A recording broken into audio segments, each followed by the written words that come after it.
Welcome to Stop Wasting Your Wine, a wine review podcast dedicated to helping you discover great wines with great value for every occasion. On this episode, we review the 2023 Gerd Anselmann Dornfelder from Germany. All right, everyone, welcome back. Your wine guides are here again. Aaron, Colin, and Joel. We are super excited because we are back in Germany. It's been a while, but we are trying a German red. And guys, when I said we are drinking a German red tonight, what was your reaction? Pinot Noir? When I... That's what I thought. I wasn't. You thought Pinot Noir? Do they make Pinot Noirs in Germany? Yes, the number one red grape in Germany is Pinot Noir. So that's that was my initial reaction. Cool. That's so funny because when I heard we were drinking a German red, I was like, German, and then red, and I was like, huh? Because this isn't a Riesling at all. 100%. I mean, that'll show how limited my knowledge of German wines is. But yeah, I mean, I love, obviously, we talk about German dry Rieslings a lot. So in my head, that's where I went first. And I was like, oh, we're doing a red. So I guess I would say excited and slightly frightened. Wait, so Pinot Noir is the number one red grape in Germany? Yes. So we're drinking Pinot Noir. Wild. We are not. Okay, great. Glad we have that knowledge. So we are not drinking a Pinot Noir, and that's okay. That's exciting. So we have a new grape this evening?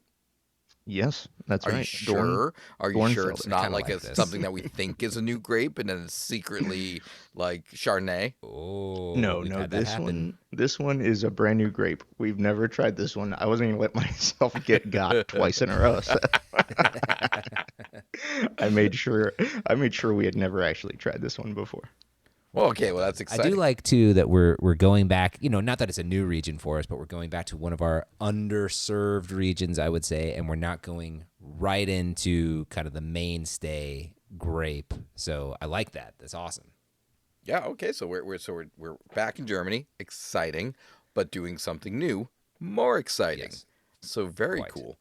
So let's not keep the listener on the edge of their seat, as I'm sure they currently are. Joel, what Go are ahead we and sit drinking back. tonight? Yeah, sit back, relax. Yeah. Get ready. The show's gonna move forward regardless. Time, it's coming. It's all good. Relax yourself. It's much more enjoyable that way. Today we are drinking the Gerd Anselmann Dornfelder. So this is from the region of Pfalz.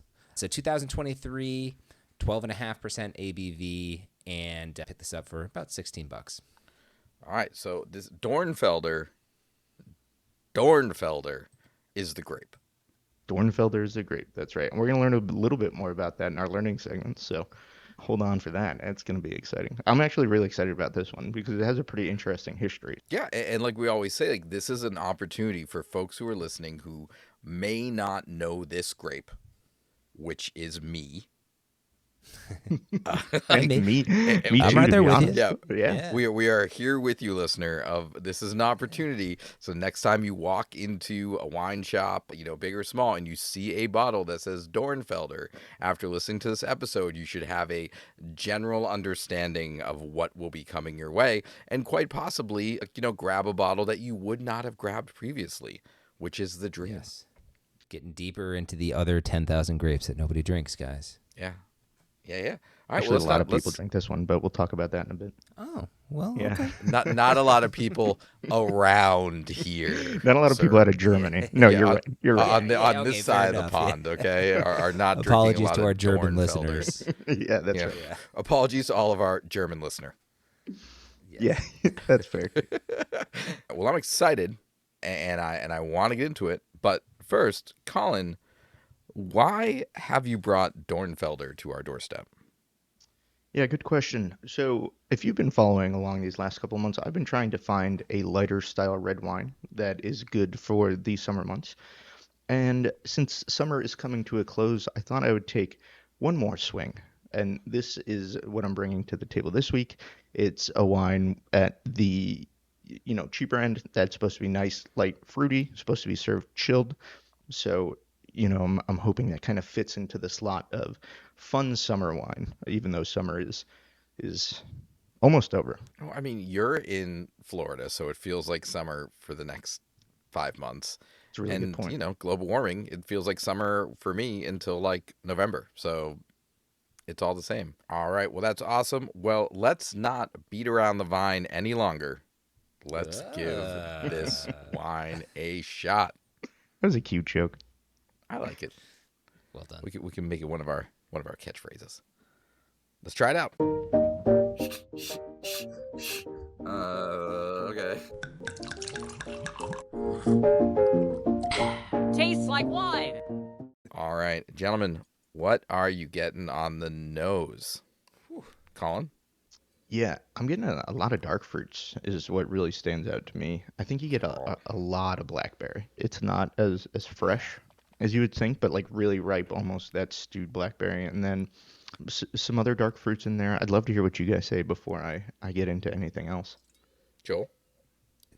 Big on the, like, I think stewed is a better word than what I was probably going to say, because I was going to say, I mean, nothing awful, like overripe, like past the young fresh point. And a lot of it too. I like the blackberry that you said. I mean, raspberry, blueberry, like all of those, but again, like really, really overripe. Aaron? I just want to like super jammy, like right in the nose. Like I feel like I just opened up a jar of like jelly, and it's just getting that like you know what I mean. It's like it's ripe, and I think like really deep plum. Yeah, plum's a good one. So it's just, but it is potent, right? It's when I opened this bottle, you could already smell it coming right out of the bottle. So it's heavy, it's potent. So if you like that, that's something that right there is a big part of this. Sure. One thing I want to call out though, and we haven't tasted it yet, so it'll be interesting to see if all of this translates to the palate. But this wine's only like what, 12.5%? You said, Aaron, Yeah. ABV. So you're not expecting what we're getting on the nose at a 12.5%. Usually you're thinking at 12.5%, it's going to be a little bit fresher, maybe even underripe at some point with the fruit profile. But this smells like it's a 14.5% wine, maybe without the alcohol. I would say there isn't the alcohol burn on it, like For sure. there's not that, but yeah, it's that deep, heavy smell to it. Yeah, and a couple other things I'll add. Joel, you said blueberry. I think that's a great call. I think that's also just kind of jam-packed in here. But there is also some red fruit, strawberry. And then there's a slight floral note in here as well. And it almost reminds me of Cab Franc, which was really cool. It's not quite the same floral earthy note, but it kind of has that same vibe to it. And then there's a little bit of earth in there too. So you get the floral and you get the earth, and maybe that's what kind of brings me back to the Cab Franc. Anybody else too? Just a little interesting thing, because I like what you're just saying. A little bit of earth, yeah, agree. A little bit of floral, but I feel like there's also like a little bit of a almost medicinal maybe-ness in there. And then if you give it a good swirl, try this with me. Give it a good swirl and do like a long sort of inhale, a long smell. Towards the end, doesn't it get like almost? I don't want to say chemically, because it's not chemically, and I don't want anybody thinking that that's what it is. But it's almost a very kind of bitter smell towards the end of it. But yeah, no, I love bitter. I think that's a great call. I think and I think for me, you're right. When you do a super intense inhale, you get a ton of herbs, right? And I think it's kind of, chemically, maybe you're thinking a little more herbal. I don't know if that's right or wrong, but that's how it comes across for me. It becomes on the big sniff intensely herbal. So like overwhelmingly, overwhelmingly herbal, 100%. Yeah. And No, you I know what? agree. But you know what I'm not getting, and I feel like this is one of those things that we normally call out often in big reds that I think provide like this kind of warming layer on top that keeps some of the harshness in check. There's no like vanilla kind of overarching, which we often call out as one of those things, and I think that has to do with, I don't think this is not an oaked wine, so you like don't get that oakiness, you don't get that vanilla, and I think that makes the kind of the ripe fruits and like the blackberry stuff like stand out that much more on its own. Yeah, it'll be interesting. I'm really excited to taste this because Well, then I don't want to hold you back, Colin. Okay. All right, Like, I don't let's want to just get stop into you. it. You're excited. Let's give do it a it. taste. Let's do it. Well, that is interesting. Definitely. So I'll jump in here. I think it's interesting to me because while it is still very jammy, it's a little fresher than I was expecting because I think it has some nice acidity. So I think it's not quite as stewed. I would move it down a layer to maybe jammy or whatever that is. It's definitely not ultra fresh, like fresh out of the garden. Although I will say, and this is, I'm a little confused because while the fruit is ultra bold, Mm-hmm. like Joel, you said bitter. I think the Mm-hmm. bitterness on the palate comes across like, have you ever had an underripe blackberry? Sure. This wine is Yeah. just underripe blackberry for me Yeah. for Yeah. days. You know, it has that That's same really good. bitter finish to it. You know, and I think so. I think something that's hitting me kind of funny right now is there's very little tannins, but Very true. you know, and when we've talked about body in the past, and for listeners, sorry to ick you out, but this is very common. Like you talk about weight in comparison to milk when you think Hmm. about like the body of wine, uh, and this has more body to it, but without the tannin. It's kind of like it's the jamminess is giving me that feeling of like, am I drinking, blackberry jam? Can I You know say what I mean? juice? It's like juice. It's Yeah. like Yeah, jammy juice. juice. Yeah. Juice And is and good. I'm not. Yeah. I don't know if I'm not saying that in a negative way or positive way right now. It's just Sure. without Sure. the tannins and with the it's very dry. So It is very dry. so without the tannins and with the thicker body and the dryness, it has this like juicy vibe to it that is a little bit weird to wrap your mind around. Anybody else having an experience like you're almost drinking two different wines right here? Like the first half of the sip is so fruit forward. It's so fruity. And I agree that's a little bit fresher than we were thinking on the nose, but still pretty pretty ripe in my opinion. And then the end is like it kind of drops away and you're right. You're left with that still the juiciness, but almost now I keep going back to bitter, but like bitter, a Yeah, little bit of that earthiness coming through. It's completely different on the finish. And I know that's kind 100%. of the point, but like I've never had one so drastically. It's like quick stage change right in the middle of the sip. Everything moves. I would totally agree with that. It's a very interesting experience. Mm-hmm. And it's totally, I was expecting, again, I chose this to be more of a fun summer wine. And I had some expectations built in with that, something that was maybe going to be a little bit at least lighter tasting, Yeah. at Yeah. 12.5%. I wasn't expecting such a powerful grape. So it's a little confusing, honestly. And I don't know if it's bad or good, but it's definitely not what I was expecting. So this will be interesting to come back to this one in a little bit and see after talking about it if anything else makes sense. Very. Yeah, I need and to learn more about this too. I'm debating if I should have chilled mine a little bit more, but I'm reading the serving temperature, and I think I'm in the ballpark. Um, but I'm wondering based on what you're saying if it should be a little bit colder or a little The back cooler. of the But bottle says 60 degrees Fahrenheit, so right, which Oh wow. which mine should be. It was in the fridge for a while, like it should, but um, yeah, maybe a little bit cooler now than what I am drinking it at. Okay, well, super interesting first take. Definitely one of the more unique wines that we have had Yeah. recently. definitely. Let's give it a little bit of time to maybe air out a little bit more, let our brains process things subconsciously so we can come back later with more thoughtful things than we had initially. And let's have some wine drops of knowledge. Time to drop some knowledge. Wine drops. All right. This segment of our show is called Wine Drops, the part of our show where we drop a little wine knowledge on you. Colin, why don't you kick us off as we learn a little bit more about this new varietal of Dornfelder? Yeah, like I mentioned, doing a little bit of research, Dornfelder has a pretty cool story. As far as grapes are concerned, Dornfelder is actually a pretty young grape. So, Aaron, can you tell us a little bit about how this grape came to be? Yeah, this is, and funny enough, I can't think of the last time we've talked about this. I think last time we had a grape this young is when Joel brought on that pinotage, and we were talking about kind of the splicing of vines and the creation of vines. So this varietal, Dornfelder, was created in 1955 by August Harold in Württemberg, making it one of Germany's new crossings. Now, I think before we move on, I think it's fun to note that this vineyard itself is actually has an incredibly old German family in charge of it. And when I was looking them up, this family has been around since at least 1126. Wow.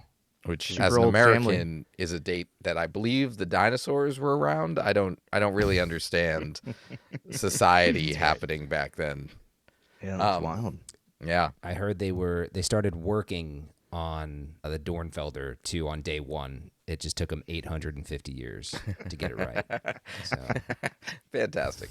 But yeah, so this is a very new grape. And so Dornfelder is a crossing.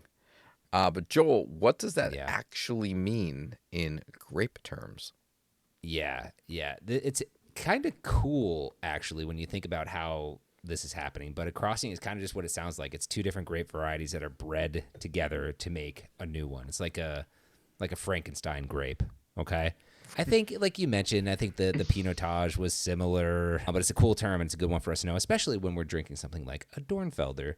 For Dornfelder itself, comes from a crossing of Helfensteiner crossed with Erodriba. And I did have to look up how to pronounce that second one. And I probably didn't. More grapes that I've never heard of. Yeah, never heard of. Fantastic. Yeah. There you go. So for the Americans at home, this is an unknown grape made from two unknown grapes. Yeah, exactly. That's right. Exactly. So in a way, you're trying three. So you mentioned that this was first created in 1955, not that long ago. This is a crossing, brand new to the scene. Colin, curious, is this something that took off? How long did it take for this to actually catch on and get a little traction? Yeah, so this is actually Germany's second most widely planted red grape, which is pretty wild for something that I think none of us have heard about, But it wasn't officially recognized in Germany as a grape until 1970. So really just crazy to think about what a short life it's actually lived, and especially to become the second most planted grape in Germany. Wines we drink. Wild. Yeah, absolutely. Yeah. And it's very popular over there. I think one of the reasons why we didn't know a lot about it is because they don't export it a lot. They drink it a lot in Germany, but not too much in other countries. So the Dornfelder we're drinking tonight is from Pfalz, Aaron. Is that where it normally grows, or where does this one grow best? Yeah, so that's one of two of the regions that Dornfelder is produced in, the other one being Rheinhessen, where they also produce this style of wine. So those are the two major regions. And Joel, what can we expect, or what could the listener expect drinking this wine? Is it always going to be what we're getting here tonight? Well, it's funny. I'll tell you the two ways it could kind of go. I'm very anxious to hear what you guys think about where this one that we're trying tonight lands within these two. But typically light and fruity with a lot of that fruit that we're kind of calling out. Or there is oak aged kind of style with a little bit more spice to it. So when we're talking about the light and fruity, you can kind of expect some of the things that we called out today, honestly, a lot of that cherry, raspberry, blackberry, some of those floral notes, and then a lot of that spiciness. So a lot of, I think, what we called out today. When we talk about more of the oak-aged version, obviously, we're going to have some of that spice, the vanilla, the chocolate, the things that, Aaron, you were saying you're not noticing in here that you sort of would almost expect with the body. So a lot more of that, a lot of that dark cherry still, a lot of those dark reds and black fruits, and a lot of that earthiness and some leather, too, that you would find more in that kind of oak-aged style. So funny hearing that. And curious what you guys think, because I think we're it just loses me a little bit on light and fruity. That's what I was to going to describe say. ours. I think that the term light isn't working for me. But everything else, like clearly we're missing the vanilla, we're missing the oakiness, we're missing the leather. Like that's Right. not in this. So this is, I think the intentionality here is the other version. Uh, but the word light does not match the mouthfeel.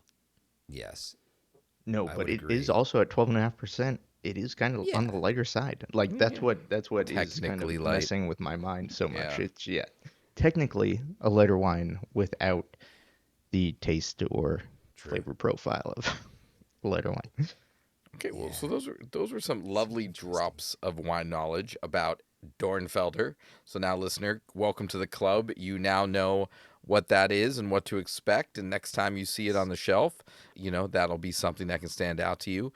Gentlemen, before we get into our final reviews, any lingering thoughts? Take another smell, swish it around. What's going on? Colin, you look, like you're noodling something right now. Just as confused as I was prior to that segment. Continue noodling. No more clarity. Consistent noodles. Yeah, just super interesting. I'll say that. Very unique, for better or for worse. Just totally unexpected. Sure. Joel, anything else going on?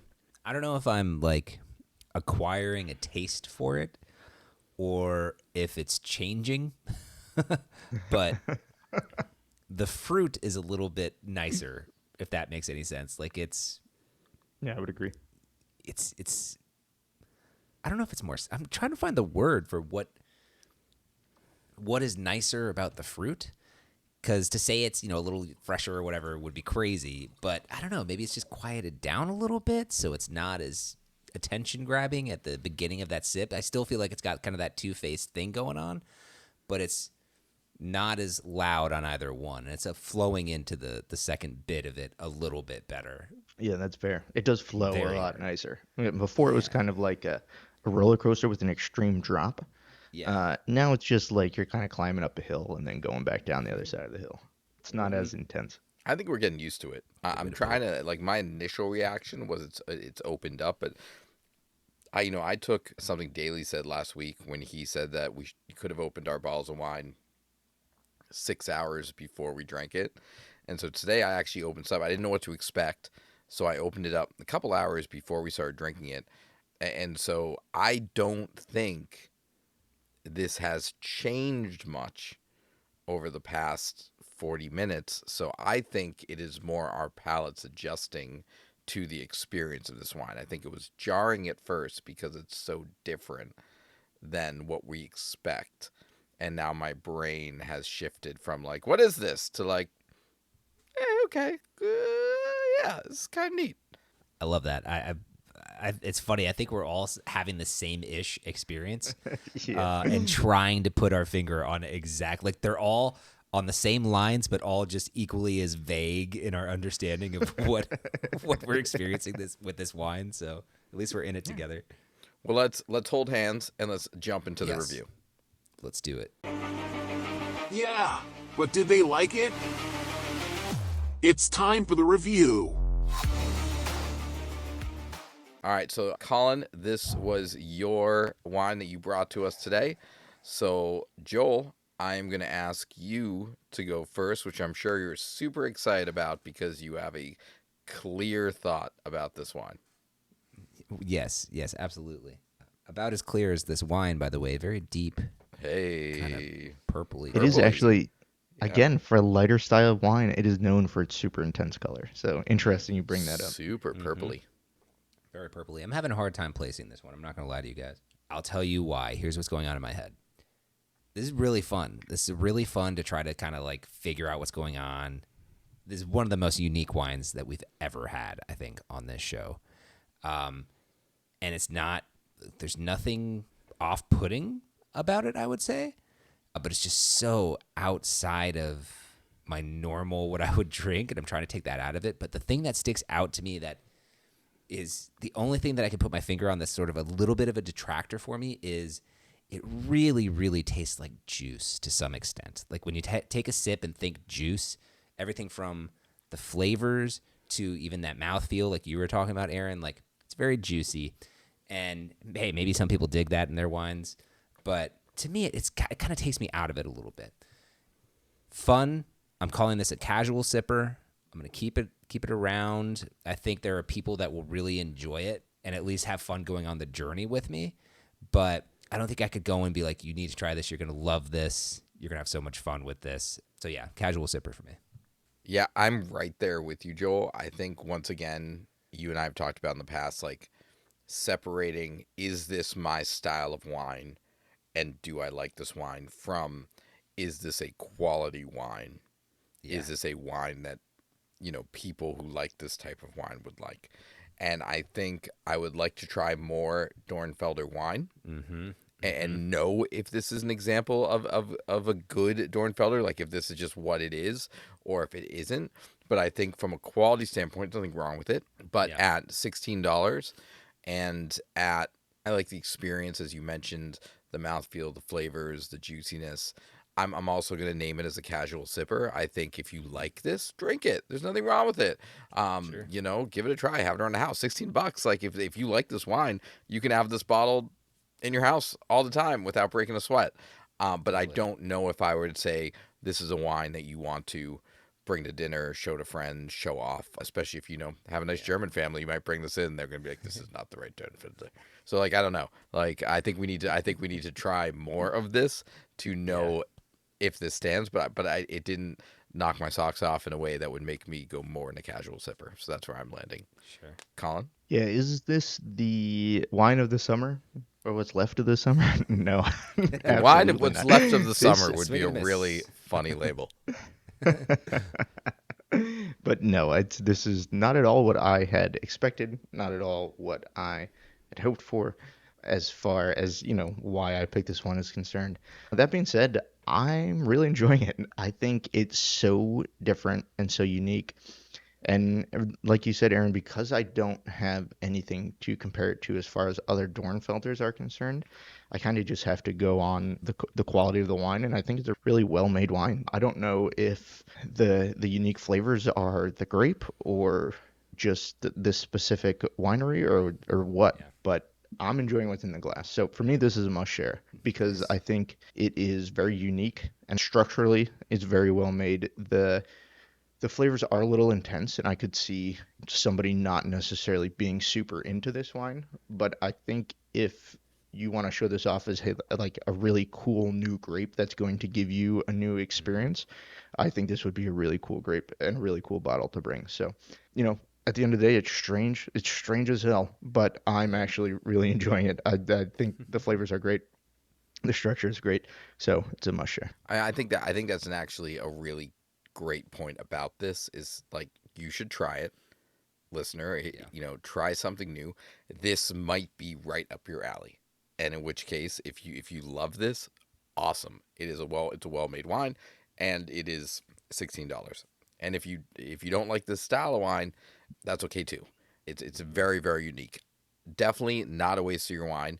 I don't think any of us would even get anywhere in that discussion, especially at the price point versus the quality of the wine itself and the experience. Not a waste at all. Somewhere between a casual sipper and a must share. You give it a try and let us know what you think. And I, for one, am very excited to try more Dornfelder so that we can actually have a better understanding of where this kind of lands in the spectrum of Dornfelder quality. That's kind of my biggest takeaway on this is I'm really excited for that because it's like unlocking an entirely new, untouched area for me because it is so unique. And reading through the descriptions too, and like kind of talking about what you can expect from this grape and how this doesn't necessarily align 100% to one of those kind of paths that we were talking about is actually kind of exciting because I want to know how off this is from what you would see and how many levels there are in between, like kind of on that spectrum. So I think it's an exciting thing, and we definitely need to come back and do another one of these. Totally. And there's definitely, I would say, pairings that I would 100% lean this to, even with it being kind of a flavor profile that might not be up my alley. Like, I want to have this with some cheese and crackers. like charcuterie board style, Well, this seems like a really great match for something like that. I'm so glad you said that because this entire time I've been wanting one thing and one thing only, and that is lamb with this. Oh yeah, Like, no, that would I think work. that would go For so sure. well. Yeah. Absolutely, for sure. Word. Okay, excellent. So at the very least, like, give this a try. Try it with a couple foods. See what you think. Hit us up. Let us know how you feel about it. Before we let you go, we're gonna hit you up with one of our newer games, and I think this wine is fantastic for it. We're gonna hit you up with a game of wine vibes. Wine vibes.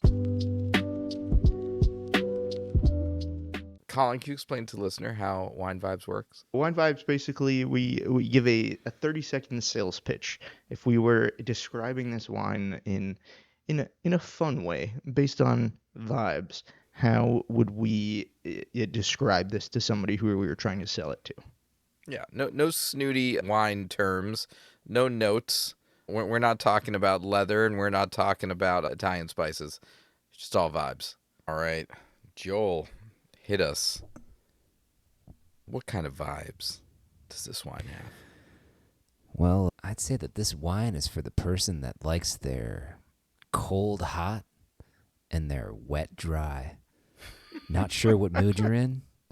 Want something a little sweet 1 second, a little bitter the next second, and then a little bit bitter again, and then weirdly sweet, then sweet, and then more sweet, and then bitter, but oddly nice. This is for you, the Gerd Anselmann Dornfelder. Nice. What do you think? Very nice. Very That was nice. awesome. Very It's nice. so funny because mine is like totally up the same alley. Like, I'm sure we all are. I'm I sure was we like all almost are. like get out of my head with the vibe. Aaron, what's the vibe for you? What are you feeling here? Here on Stop Wasting Your Wine, we try to make wines as easy as possible. If you're not looking for that, try Dornfelder, a wine that doesn't know what it is, and neither do we. Dornfelder, give it a shot. Nice. I like Well that. done. Perfect. Mine's so right there too. I guess it really encompasses what we're all going for here. So Yeah. weird. We're all very confused. Colin, hit us with your vibes. All right. Do you want a wine as confusing as the German words on the bottle? Ooh, nice. Gerd Anselmann Dornfelder. After a few sips, you'll need to take a couple more sips to understand what you're drinking. Nice. I love it. Nice. Man, We're all at the same place. when all the jokes give the very serious message of this wine is just weird AF, and you should try it and let us know what you think. Weird, but in my opinion, delicious. I really, really enjoy it. There is nothing enjoyable. wrong with this wine. It has a taste. Yeah. Yeah, sure does. And it's a good one. If you're into this kind I'm of drinking which it. apparently I am. If I you're don't know. into taste. All right. Wow. This was a super interesting episode. We learned so much. We learned about crossings and Dornfelder, and we tried a wine from a family that's been around for like 900 years. Who would have thought we'd cover so much in one night? Colin, how you feeling about your wine choice this evening? Confused, but I'm we glad we tried a new grape, and I'm glad we were back in Germany. It's a country we don't go to often enough, especially for the reds. I don't think we've ever had a German Pinot on the show, so this might be our first German red. For sure, it is our first German red. What I take away is we need to try more German reds because I think there's a lot to explore there, and it can be very, as we've learned, very interesting world of German red wine. Wonderful, wonderful. Well, thanks again for listening, everyone. One more episode, one more grape checked off the list. We're getting so close to 10,000 grapes. We're so close. And thanks for listening along with us. Joel, if folks want to continue to interact with our little trio of wine discovery, how can they do so? Instagram, honestly, the best place. Come hang out. We're always on there talking to people, interacting. So come see us. Check us out on YouTube also. And thanks for listening. Thanks for telling a friend. Awesome. Excellent, everyone. We will see you next week with another amazing episode of Stop Wasting Your Wine. Until then, remember, You did Oh, it shit, again. You say remember. He I, hates did, when I you always set step him on. up. I always step on. I'm sorry. I try to set you up, and I set you up too much. All right. No, I got you. I'll just pick it up right where you don't even have to set it up too much. I got it. I mean, set me up, sub. Yeah. All right, everyone. Until then, Remember, stop wasting your wine. bye, y'all. Bye.